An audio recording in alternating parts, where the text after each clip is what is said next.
आदाब दोस्तों, मेरा नाम एडवोकेट कुंवर सुल्तान और मैं आशा करता हूँ कि आप सब लोग बहुत अच्छे होंगे।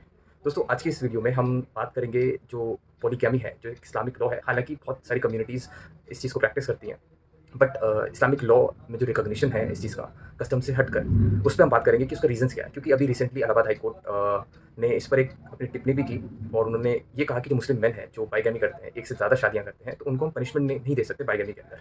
बाइगैमी एक ऑफेंस है, जो कि एक से एक वाइफ़ के रहते हुए या एक हस्बैंड के होते हुए आप दूसरी शादी करते हैं, तो उसमें आपको पनिशमेंट मिलती है। तो कोर्ट ने ये कहा कि मुस्लिम मेन को पनिश नहीं कर सकते, क्योंकि इस्लामिक लॉ में ये अलाउड है और एक काफ़ी फेयर रीज़न्स के लिए ये प्रोविज़न है, बट कुछ लोग इसका मिसयूज़ करते हैं। तो आज हम उसकी थियोलॉजी पर, उसकी जूरिस्प्रूडेंस पर बात करेंगे कि मल्टीपल मैरिजेज़ का क्या रीज़न है, क्योंकि लॉ भी जब भी बनता है, चाहे वो अच्छा हो या बुरा हो, एक ऑब्जेक्टिव के लिए होता है। ठीक है? तो कुछ ना कुछ अचीव वो सोसाइटी में करना चाहते हैं लॉ के ज़रिए, तो लॉ बनता है। तो आज हम बात करते हैं कि पॉलीगैमी का क्या रीज़न है। दोस्तों, इसके कई सारे रीज़न्स हो सकते हैं सोसाइटी में कंट्रोल करने के लिए चीज़ों को, मैनेज करने के लिए चीज़ों को। जैसे कि एक रीज़न ये था, जो पहले एंशिएंट टाइम से था, वो ये था कि पहले एक्सपेंशन, कॉन्क्वेस्ट और इन सब का एरा था। लोग वॉर्स पे जाते थे, लड़ते थे और वहाँ पे बहुत सारे लोग शहीद होते थे। तो बहुत उनमें से बहुत लोग ऐसे होते थे जिनकी नई-नई शादियाँ होती हैं। बहुत यंग एज में वो जंग में चले गए और वो शहीद हो जाते हैं। तो अब एक सिचुएशन थी कि जो विडोज़ हो जाते थे वहाँ पर, वहाँ पे ऐसे कोई गवर्नमेंट का स्कीम नहीं थी, कुछ वेलफेयर सिस्टम्स नहीं था कि विडोज़ को आप सपोर्ट कर रहे हैं या फिर कोई पेंशन है या फिर आप उनको जो है वो इंश्योरेंस है। तो उसमें एक इन चीज़ को कंट्रोल करने के लिए जो एक प्रोविज़न था वो था मल्टीपल मैरिज का। यानी कि एक हस्बैंड है, तो वो किसी विडो को, अब चूँकि उनको you can not leave them helpless, तो एक ये लॉ आया कि मल्टीपल शादी एक मैन कर सकता है, बट उसको as a wife he treat करना पड़ेगा, जो इक्वली करना पड़ेगा। एक तो ये रीज़न है। बहुत सारे रीज़न ऐसे होते हैं कि नेचुरल डेथ भी हो जाती है किसी को, तो भी विडो हो जाते हैं। और तीसरा एक रीज़न ये था कि अगर लाइक सपोज़ किसी को बच्चे नहीं होते, ठीक है? बायोलॉजिकली बहुत सारे इश्यूज़ हो जाते हैं। उस सिचुएशन में अगर एक ही वाइफ अलाउड है, ठीक है? तो मोस्ट प्रोबेबली इंसान जो है उसको डाइवोर्स कर देगा।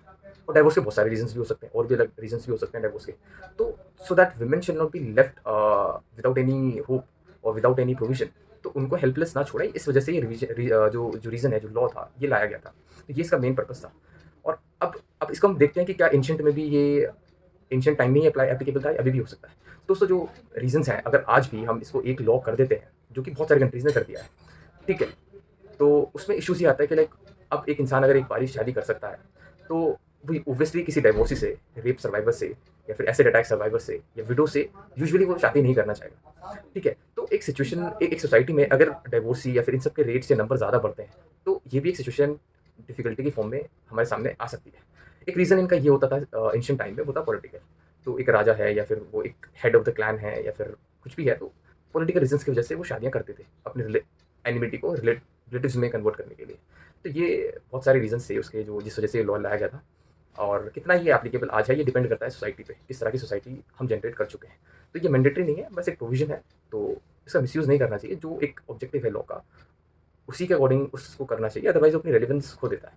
मैं आशा करता हूँ कि आप लोगों को इससे थोड़ी जानकारी में इज़ाफ़ा हुआ होगा। आप ज़्यादा से ज़्यादा इस वीडियो को जो है सोसाइटी में शेयर करें, जिससे लोगों को इन चीज़ों के रिगार्डिंग एक अवेयरनेस हो, एक रीज़नेबल थॉट प्रोसेस डेवलप हो कि क्यों, किस तरह से चीज़ें हैं। धन्यवाद।